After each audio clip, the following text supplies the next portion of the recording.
Shoddy cheap. Oh, hello there, gang. George, I knew that you'd come. I knew that you couldn't just throw me aside like an old used glove. I knew that very well. You see, it's because I have a basic faith in mankind. Yes, indeed. I have a basic reality in the eventual truth of the eternal verities that all of us live by, right? Well, we certainly do, don't we? I say a penny saved is a penny earned. That's what I always say.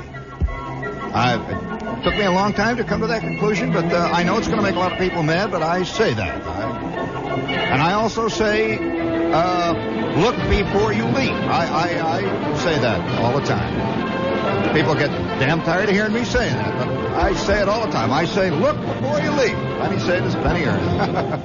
Hello there, this is old Uncle Wiggily here. And you sit on my knee, and I'll tell you a few stories. One thing I would like to warn you is that the following program is not for women and children. Tonight, I thought perhaps it might be worthwhile to expose Winnie the Pooh for what Winnie really is. You know, this is a very lightly disguised track for, get right down to the nitty-gritty here in just a few minutes. But thought we'd warn you that make sure that you're... George, I can't remember. It slipped my mind, but it was right on the tip of my tongue. Right on the tip. I'll remember.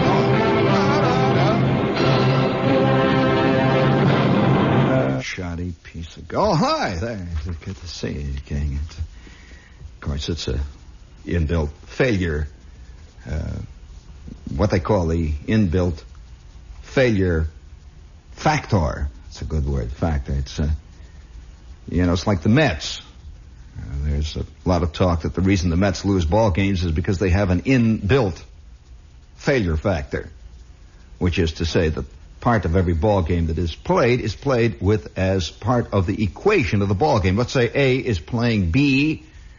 Ostensibly, it should be a clear-cut equation where A plays B. A swings at ball, B attempts to catch ball, then B swings at ball, and A attempts to catch the ball. However, there is such a thing as the inbuilt failure factor. Have any of you ever heard of the random factor of the theory of mathematics, the random factor? You know what is it, the random factor? Well, bringing it down from technical phraseology, the random factor means bad scene. You know? I mean, you spend 400 man hours putting together this fantastic structure of ideology, psychology, physiology. You work like mad building this thing up. It's all set to go, and then you blow a fuse. Everyone sits around. Failure is what I'm talking about, friends. Failure. The American way of life has no place for failure. And I say to you, as I look out there through the darkness, you look me right. Come on, don't chicken out. You look me right in the voice coil. You look right here, where I am. Look right at your radio and say to yourself, and say to me, with a smile on your face, I am not a failure. Okay? Feels better, doesn't it? If you please, Roger, please. If you please. Oh, I was walking through the park one day in the merry, merry month of May, when I was taken by surprise by a pair of roguish eyes while I was walking through the park one day, razzmatazz, la-da-da-da-tia, la-da-da-da-da-da-da, la-da-da-da-da-da-da. Oh, you ain't no failure, are you, Dad? La-da-da-da-da, la-da-da-da-da-da-da.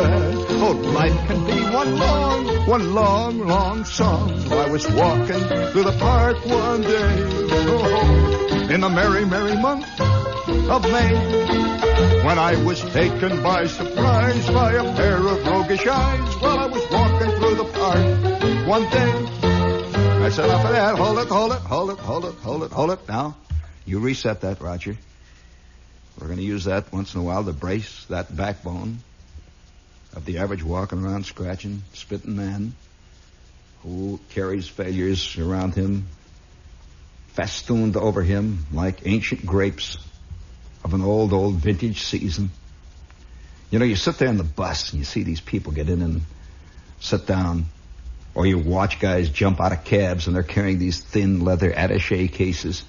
They've got this silver hair and the $400 suit, and they're playing it big. And yet, mankind is slowly beginning to concede that the random factor, the failure factor, is an important part of existence. For example, are you aware now, speaking of the random failure factor, we have a little note here from the silly section of the New York Times. That's the section in the last part of the paper where the real stuff is happening. You know, you can read the New York Times all you want. Hour after hour, read the editorial page. You get nothing but all these platitudes, you know, that we should think good, we should love each other, and all that. Nothing to do with the way it really is, you know, the fist-fight, nitty-gritty world. And it's only when you get way back in the back part of the page, you know where it says the surplus values that are available, the stuff you can buy, the silly section, on the weekend section of the Times. For example, do you know that on a recent one, you could have bought yourself, by mail, you could have bought yourself some surplus 88mm mortars that make souvenirs. It says for the collector. Well, it's also kind of fun to lob a few mortar shells over to the next apartment house to see, you know, how action is going. And among other things I found here, would you please sneak that in behind me again, once again? You can now buy a new radio. New radio is now for sale. It says something about us here. It says the new gramophone radio. We quote, with the Winchester Cathedral sound. This authentically styled gramophone reproduces the sound and the mood of the early 1900s. That means it's got a very bad loudspeaker in it. What it means is it sounds like it's coming through its nose, you know.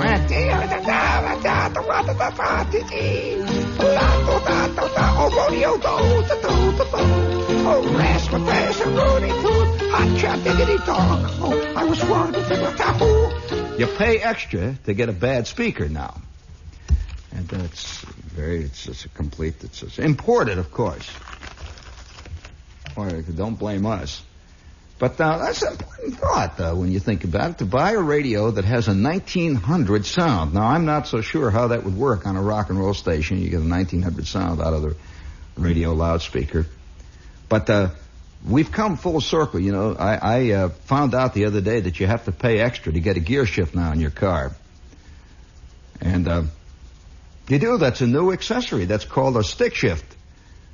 It's called a on-the-floor stick shift for sport car drivers. You pay extra for it, you know.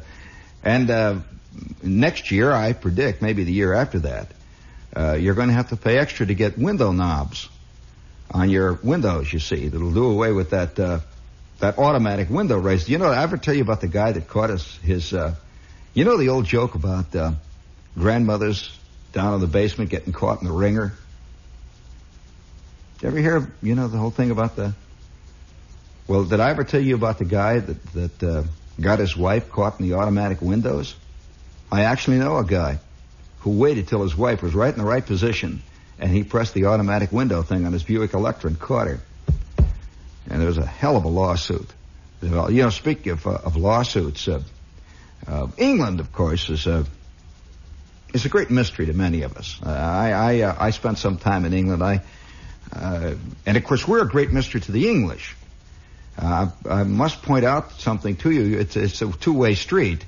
And wherever you go in England, you'll read in the paper a correspondence report on life in America.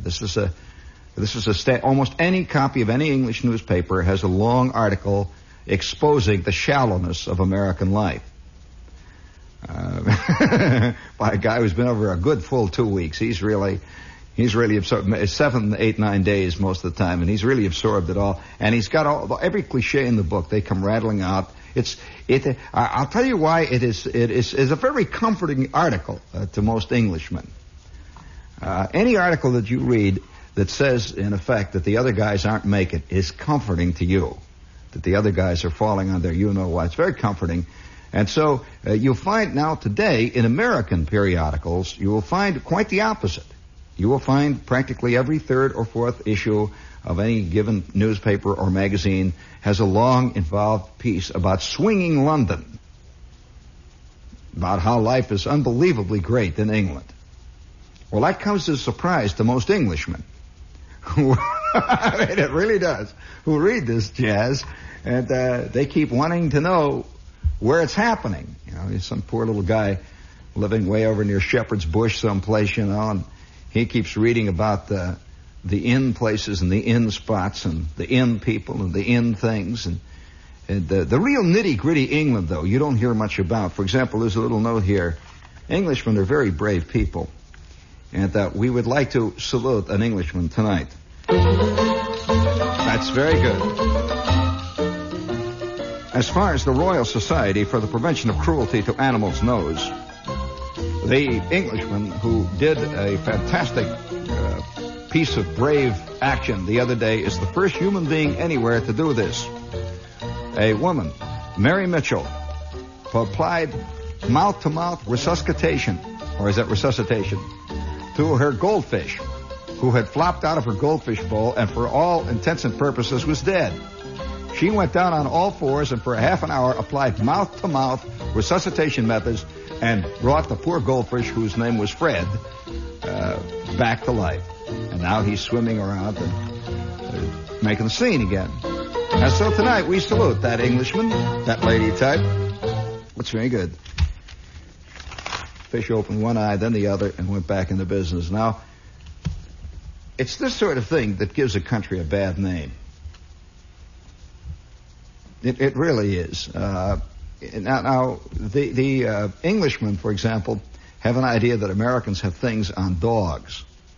They do. However, I must, in the case of honest reportage, give you a little note here. We have a note from London. A wife has been awarded custody of a Cocker Spaniel, and dog visitation rights have been granted to her husband in a divorce case. Mr. and Mrs. George H. Clark have been childless, of course. The judge ruled that Mr. Clark could visit the dog, Pepper, at reasonable times and must provide the animal with blankets and collar. Mrs. Clark must buy the dog license. And the two of them are going to sit there in the living room. I can just see this as a play by Terence Rattigan. And the two of them are sitting in the living room, a typical English living, you know, do they call it the sitting parlor in England? What's it called in England? The room where people sit very stiff. The drawing room? No, not in a little flat in Chelsea. It is not the drawing room. The lounge. They're sitting in the lounge, and the geezer is heating up the evening's hot water for the evening shower, and the pipes are banging, and they're both sitting there very stiffly and not talking to one another. And in the middle is poor little Pepper, torn between the two of them. Life among the proles. And the problem of failure, Speaking of failures, do you have a commercial in there for me? No, the other one. The other one. Speaking of that, mankind for probably since time immemorial, friends, has been looking for a way out. He's been looking for ways that he can get bombed, he can get sculled. From the very earliest of days, I'm often wondered about this. When something that we take for granted in our daily life, when it actually first happened, the first moment. For example, there must have been the first joke told. That the concept of a joke had never ever occurred to the simple beasts of the field. That I've never thought, I doubt whether giraffes, standing there giraffing, whatever it is they do, a giraffe turns to another giraffe and says, "Hey, Fred, there were two zebras, see?" It's the first giraffe, for sure. No, they don't do that. I think one of the things that sets man apart is the fact that he does tell jokes. He tells, for example, Polish jokes. And there must have been the very first time when Og and Charlie crawled out of the muck and out of the mire of that ancient primordial lake from whence sprang all of us. God knows it was a long time ago. And yet, historically speaking, a mere wink of Buddha's eyelash. God knows it was a long time ago for us, though. And in fact, in those days, they hadn't even invented what we call today the sky. It was nothing but grayness, and there were no trees, really, as we call them trees. Now, everything was evolving. And Og and Charlie crawled out of the ooze and the slime of the primordial lake from whence sprang the very first of mankind. And age after age, century after century went by. Eon after eon, and nothing happened. Except that Og's webbing between his toes got smaller. And Charlie's fin that came out between his shoulder blades began to lose a little of its luster and a little of its color. You know that if you look carefully at some people, you can still see vestiges of it. Do you know that I've got a mane? I know. I can see that other people have evolved. Johnny Carson, for example, has evolved further along the line than I do. I just know that I'm further down the scale of evolution. And Charlie and Og sat there for age after age, and occasionally Og would go waddling down to the shore of the lake, stick his hands down into the water and pull out a couple of clams and bash them together. Suck it out. That's one of the basic primordial sounds, you know, man. Yeah. Have you ever noticed that there are two kinds of people? Really, basically two kinds? Those who like clams and those who don't. Oh, you can judge a lot by a guy whether they like clams or whether they don't, because you see, primitive man lived on clams. It's a very primitive food. The clam comes ready to eat, as though the clam himself was placed on earth only as a gift to mankind in his struggle up the ladder. There is no other use for clams. Clams do not till the soil, they do not work the fields, they do not sing, they do not whistle, they just wait for their moment of destiny, that moment of when the two lines of the equation cross, when man meets clam. And have you ever had the vague feeling when you have a plate of clams, you know, you sit there, there's these cherry stones. You like clams? I thought so. You're going to be a good engineer. Very few engineers like clams, because the clam requires an imagination. Oh, yes. Engineers are hot dog men, meat and potatoes men. Oh, yes. In fact, they say it with pride. Have you ever noticed the guy that'll say with pride, I'm a meat and potatoes man? Therefore, saying he is no man for the imagination. He sticks to bread and gravy. On the other hand, there are people who say, nah, I never read. Well, I don't blame you. A lot of bad stuff been written. A lot of evil ideas. Speaking of evil ideas, this is WOR, New York. It's a concept, that's all. It's a silly, sad, ridiculous concept. But after all, in lieu of any other concept, what are we going to do? And there must have been one moment in time, when Og and Charlie have no solace at all. The wind howls past them. The screaming winds from out of the north. The trees lean. The lightning comes roaring down. And one moment in time, Og scrunching down on the back of the cave. The weather is so bad he can't go out to eat for months on end because of the screaming tornadoes and the roaring, thundering sirocco's that come screaming out of that ancient horizon just beyond the edge of the light. When somehow, by a series of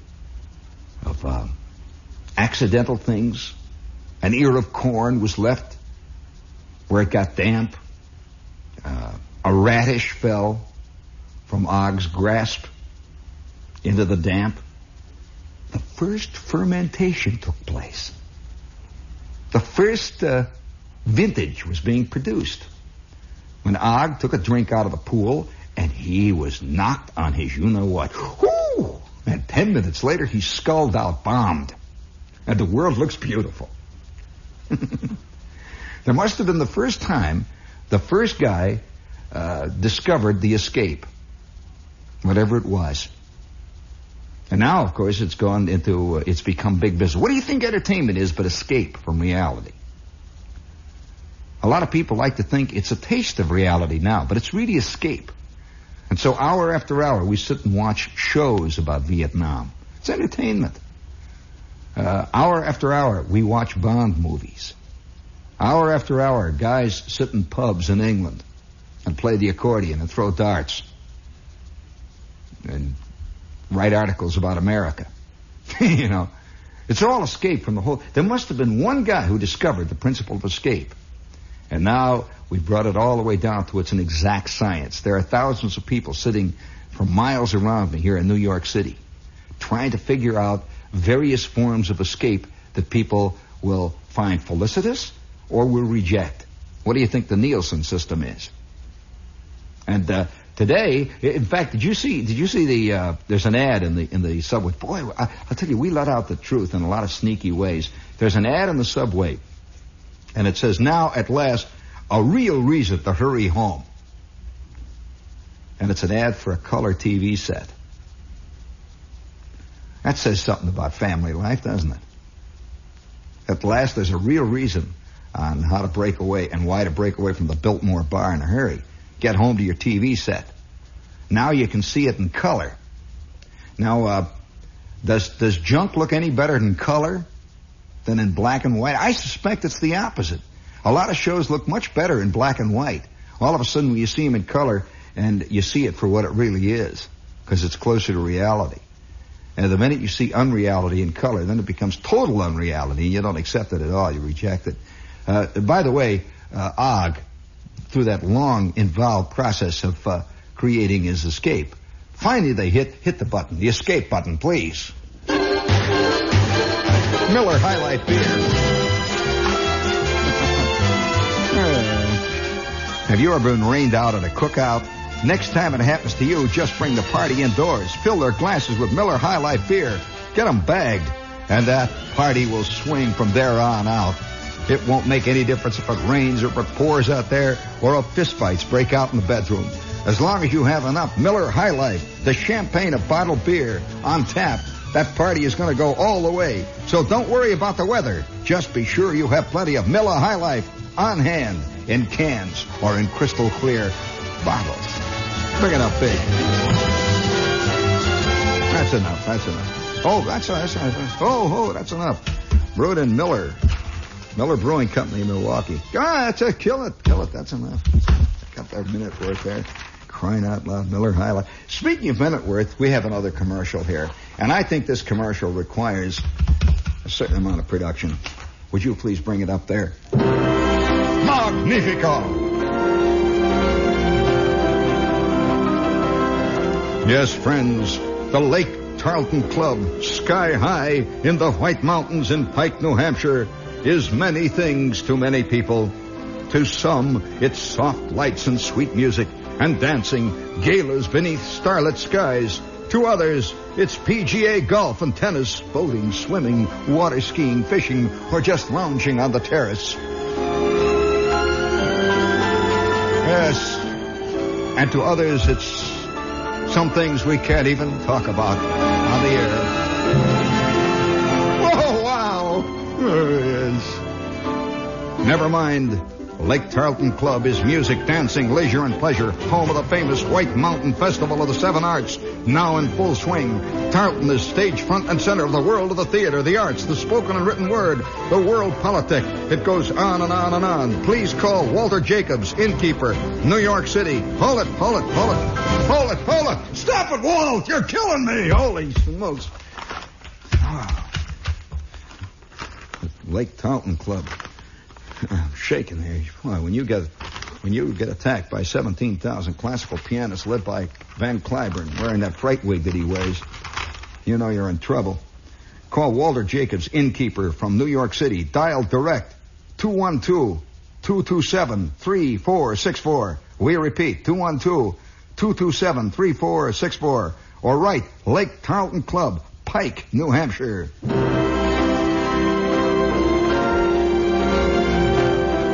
Yes, and so tonight we take this opportunity to salute mankind in his infinite variety. We salute... It's sure great to be mankind, isn't it, crowd? I mean, let's face it, we're all in it together. I mean, don't keep that behind me. It's fantastic. I mean, you got to accompany mankind with something. I mean, mankind cannot go marching through the corridors of time accompanied by a kazoo.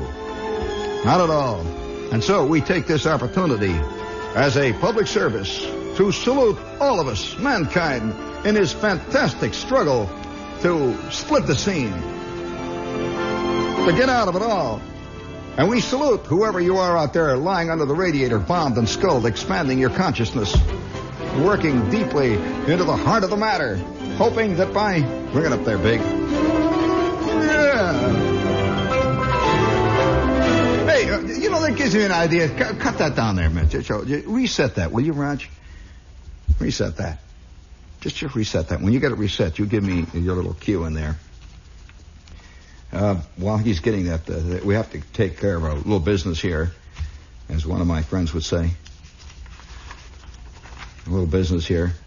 A guy heard me the other night talk about Nellie Fox. Nellie Fox, the ball player, and one of the great moments in television that I saw. Nellie Fox was a fantastic tobacco chewer. And, you don't hear, people don't talk about some of these things that man does. Everybody's writing today about drugs, and they're writing today about philosophy, and they're constantly dealing with man's innermost desires to express himself in the midst of an inhuman, vastly expanding, automated society, wherever it might be.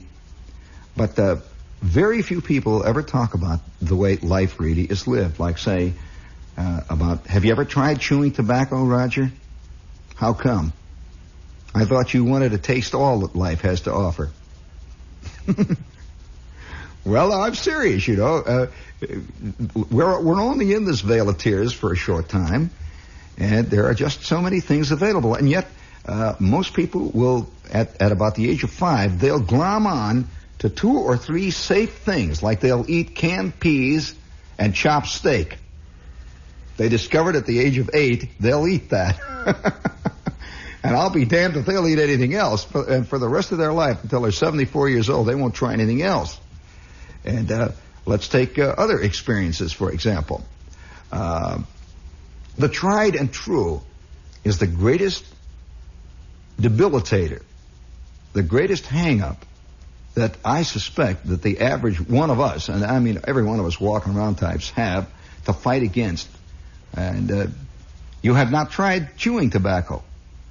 Well, let me tell you something about chewing tobacco. I'm a kid, see. I'm going to for those of you who are squeamish, I'm going to warn you, this is not a story for women and children. It is definitely not a story for... I'm a kid, see. And one thing about being a kid, see, is that you have not established all the various rules yet by which you are going to live your life.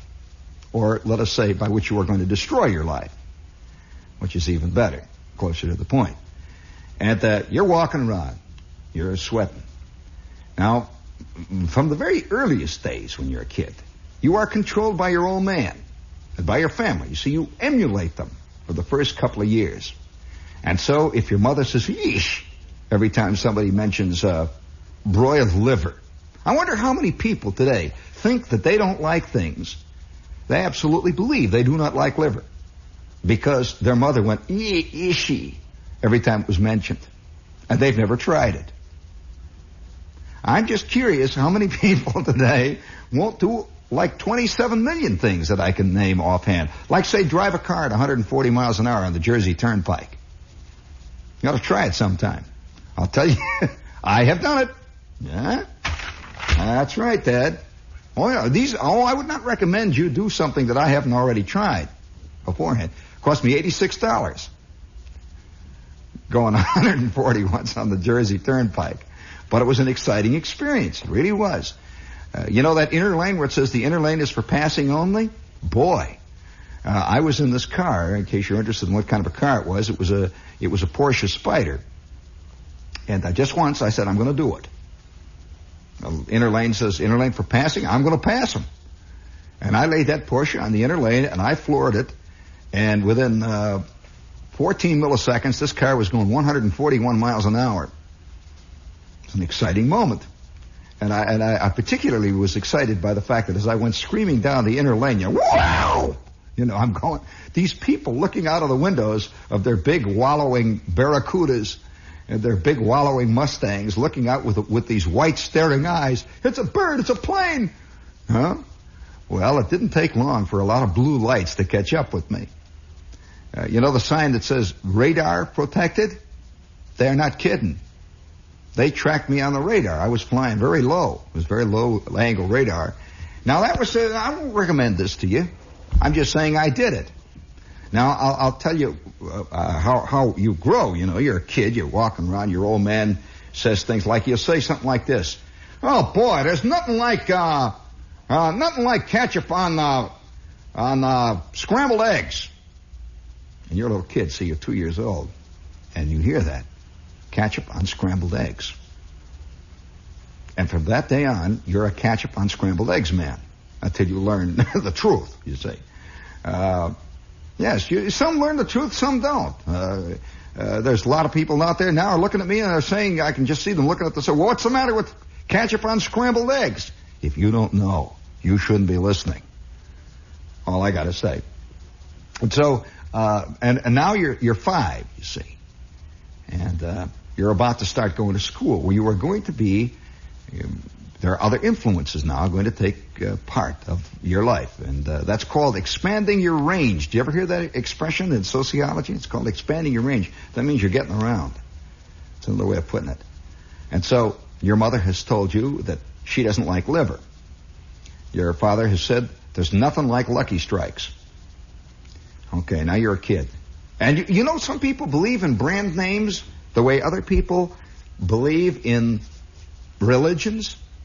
Oh, yeah, there are guys who will describe themselves. They'll look you right in the eye and they say, I'm a Pontiac man.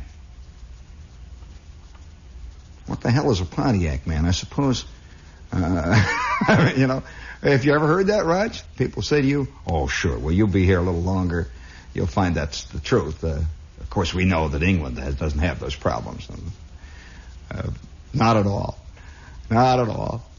And, no. I know one guy in England. In fact, I sat there with him and he's terrible. Oh, he's dressed like a man. Seriously, he's like a man who has stood too long under a pile of burlap sacks. And, one day I said to him, Cedric, who is your tailor? I was going to warn him against this tailor. And he looked at me with pride. He says, by God, he says, we've been going to the same tailor, my father and I, since the 1890s. And I could see it was religion with him, his tailor. And like many religions, he was being taken for a row of pins by that particular tailor, just as many of us have been taken down the pike by a very, whatever religion. I wonder how many guys arrive at the pearly gates and discover to their disappointment that they have never really sinned. I mean, that must be a terrible disappointment, But nevertheless, I'm a kid, see, and my old man has he's influenced my life strongly, you see, because he's the grown-up in the family. Then he keeps walking around spitting and polishing the front of the car. And he used to say things like this. He'd sit there and he'd lean back in his chair and he'd say, there's nothing like an Oldsmobile. Well, our family, other families are Baptists, other families are Methodists, some are even Jehovah's Witnesses. We were an Oldsmobile family. And, oh yeah. And then, then the old man would say, he would turn and he would say something like this. He'd say, I don't see how, I can't understand how people can stand fish. He did not eat fish. And so it began to soak down into my mind, of course, subliminally. The people don't eat fish. Good people, you see. We're not a fish-eating family. Why, I was probably 21 or 22 years old before I discovered what there was in seafood. But nevertheless, I'm this kid, see, and now I'm 16 years old, and I'm beginning to see things breaking out on all sides of me that had nothing to do with my original basic concept of what life is like.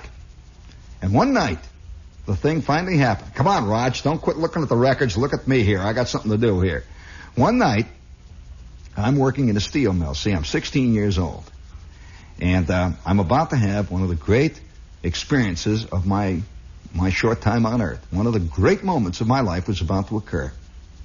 I'm sitting in this transport truck where they took workers out to the steel mill. They took them out to the open hearth, to the blast furnace, to the plate mill, to the sheet mill, to the tin mill. And my family was not a factory family.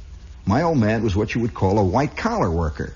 Well, now, white-collar workers live a very different life from the laboring man or the blue-collar worker, even including the kind of food they eat. Never occurred to me up to this point, you know. And here I am. I'm a kid. I'm working in the steel mill. And I got a summer job. And I've got my corduroy jacket on. I'm wearing my corduroy hat. And I've got my safety shoes. Have you ever put on a pair of safety shoes? That's a peculiar experience when they fit you with safety shoes with a great big steel toe. And they give you a pair of goggles to wear. The place where you're working is so dangerous, so rotten, so crummy, so stinky that you got to wear iron things over your feet so when stuff falls on it, it won't break your toes entirely off. You know, it'll just bend them a little bit. You got to wear goggles to keep the air out of your eyes and all. And so I'm sitting there wearing my tin. They gave me a tin hat, you know, helmet. And I've been working the steel mill now for about 4 or 5 weeks. And I'm not quite part of it. I'm not quite making it. I'm hanging around in this laboring gang, and I'm just sort of tolerated. Have you ever been with a bunch of real laborers? You ever really worked in a laboring gang? Not there to get material for a sketch. You know, I mean, you're working there. And on all sides of me in the darkness that night, there are these working men. I mean, guys that spent 40 years working on the laboring force of the steel mill. Bohunks, they call themselves. Bohemians, Lithuanians. There were I'd say about 3/4 of them were Poles and Hungarians. We're sitting there and we're riding in the nighttime. And we came to the gate of the steel mill. And everybody's got his lunch bucket. All these tough, hardened men are all around me. And we start going through the clock house. And there, standing at the gate of the clock house, was a guy who was about to give me one of the great experiences of my life. I did not realize it at the time. 30 seconds after I started, I knew. But before that, no. You never know when the plaster's going to fall off the ceiling and belt you behind the back of the ear. You just don't know it. You think you do. But that's called the random factor. And I'm sitting it is called the random factor. And I'm sitting in this truck, and we all get out, and I see this guy, and he's got a big case, and it's hanging down in front of him, and it's got a little strap around his neck, and he's handing out samples of something. And he's handing one to each guy that goes into the steel mill. And, of course, I'm always one for a free sample. I'm 16 years old, and he shoves one of them into my hand, and I look at it, and it's a little paper-covered package. And it's covered with wax paper on the outside. And it's a little package about the size of a cigarette package, really. And he sticks it in my hand. He says, "Here, have one, buddy." And I take it. I put it in my hand. And now I'm sitting in the bus. We're heading towards the steel, towards the open hearth. That night I was working on the open hearth labor force. You've always heard about the open hearth. Well, let me tell you, this is a world for men. This is not for women and children. This is not for the weak-kneed. And we're sitting in the bus now, and each one of us has a little package of the sample, and I see what it is. It's mail pouch chewing tobacco. We have each been given a free sample. The guy sitting next to me, he made Victor McLaughlin look like Mickey Mouse. This guy was 6'4", he weighed 297 pounds, and he was solid gristle. So, and you know, he's one of my his Stosh, and Stosh tears the top of this chewing tobacco, his little package. He tears the top off, and he takes the tobacco, he takes the box, and he shoves the tobacco in his mouth. He sticks it back there around his tonsils, and he looks at me, and he says, "Try it. It's good." Well, I got to be one of the boys.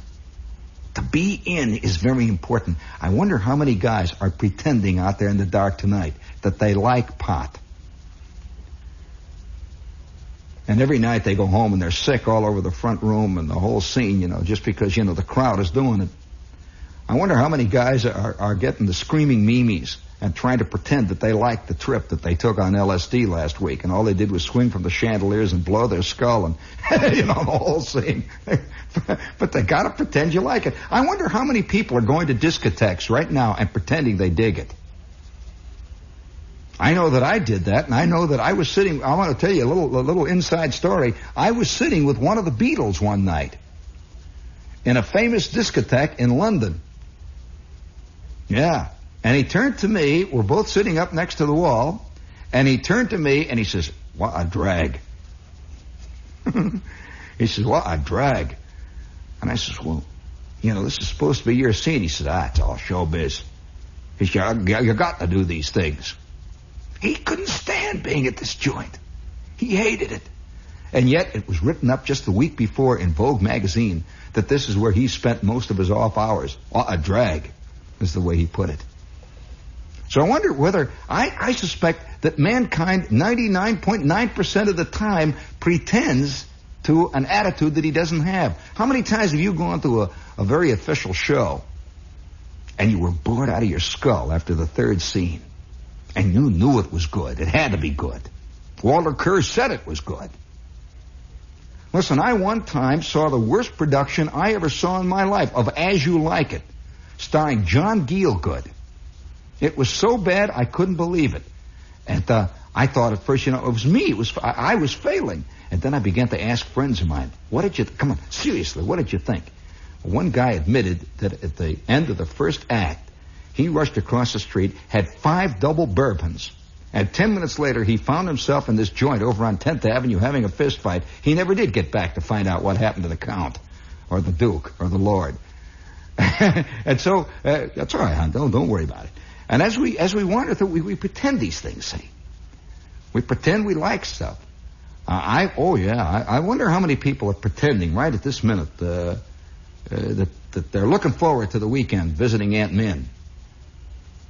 And Aunt Min is pretending that she wants them there. It's a two-way scene, we're all in it together. And so I'm sitting there seeing this guy says, try it. So I take this little piece of American commercial stuff, this little package of mail pouch, and I tore off the top of it. And in full sight of all my fellow workers, whom I wanted to be in with more than anything else. I was 16 years old. I wanted to be called Lefty, or Big Slim, or Little Shorty, or something like that. Up to this point, they didn't even call me anything. Once in a while, somebody holler, "Hey, get out of the way!" That's all they ever said to me. And so I took that entire package, which I had seen Stosh do, and I stuck this big handful of chewing tobacco in my trap. Well, there was a delayed action. Like most bombs, it takes a certain length of time for the fuse to go off. Well, I stuck a handful of this mail pouch back around somewhere about my left molar, and I sat for a second, and all of a sudden, molten lava. I want to tell you, molten lava. Molten lava poured through my brain in a great, fantastic pouring surge, and it lay there for about 30 seconds and cooked. When all of a sudden, I can't go any further, because the power of suggestion. All I want to tell you is, friends, 3 days before that, I had a can of tomato soup and an American cheese sandwich for lunch. That came up. A Thanksgiving dinner that I had even forgotten that I had at the age of 7 it came up, I'm telling you. And all of these guys sat around there, Stosh looked at me and said, "What's the matter, kid?" And it was then that I knew that the world was full of a number of things that I had not yet tried. But out there in the darkness, friend, wouldn't you like to be the first in your block to discover and invent a new sin? One that man has not even discovered yet at all. Oh, keep them loose, man. It's all wide open.